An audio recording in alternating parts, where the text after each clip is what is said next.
Hello mga kumars, welcome back to my channel. Samahan niyo akong dalawin ng pinakamamahal kong lolo tatay. At dito yan sa Cainta Cemetery. At kasama ang aking bunso, dalawa lang kami pupunta doon. Yan, sakay na kami ng jeep pa, junction. Papunta pa lang Mars pero tulog na ang isang batang makulit.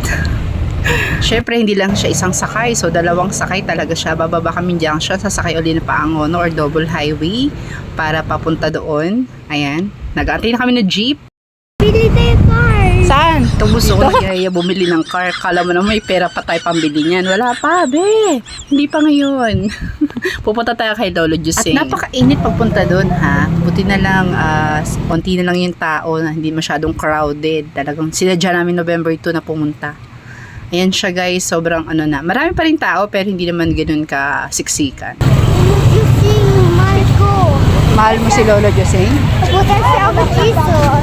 Tuwa talaga tong bunso ko. Talagang mahal daw niya si Lolo Jusing kahit hindi naman talaga yung naabutan. And since pandemic baby siya, magbalik tanaw lang tayo. Si Tatay Jusing kasi yung talagang tumayong tatay sa akin, sa amin. Talagang napalapit talaga ako sa kanya. Naalala ko noon kapag may sakit ako, nung bata ako, dinadala niya ako sa ospital. Nakataksi pa kami, hikain kasi ako noon. So nung nagdalaga kami, gabi-gabi niya kami ng kapatid ko sa pag-aaral, binibigyan niya kami ng baon. Naalala ko pa noon kapag manghingi ako ng piso sa kanya pag nagsusugal, inaabot kami na isang buong paragraph na puro mura bago kami abutan. Aabutan naman kami pero talagang maririndi ka sa pagmumura niya. Pero sobrang bait ng tatay ko na yan. Sobrang bait kasi thankful kami kahit na pag wala na kami makain na biskwit, iutang niya kami kay Ate Elsie. Punong-puno na listahan niya pero nababayaran niya pa rin yun. So, sobrang thankful ako doon. Yung tipong alas 3 ng hapon, magayayan, magkape, sabay-sabay kami yan. Masaya na kami doon sa ganung part. Ay, yung mga memories talaga na talagang memories to keep. Kahit na kapag nagluto ng ulam yan, yung isda niya may hasang pa, kakainin talaga, wala kami magagawa kasi magagalit siya. So, magbumura na naman siya. So, masaya yung talagang moments na gano'n, yung talagang iisipin mo na dapat pala cherish mo yung moment na yun nandun pa siya.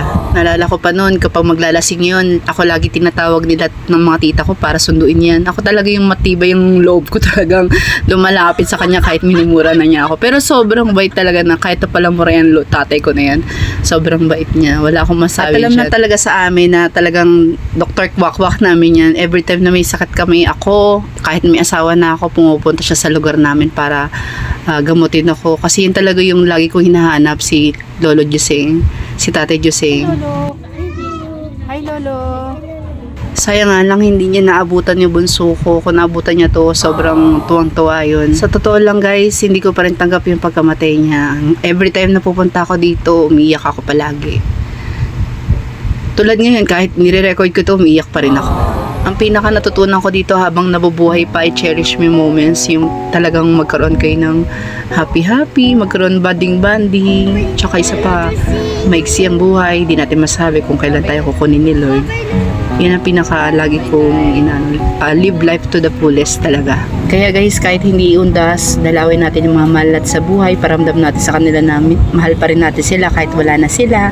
Mag-alay tayo ng kandila, bulaklak, panalangin na sana maging okay sila sa lugar na pupuntahan nila.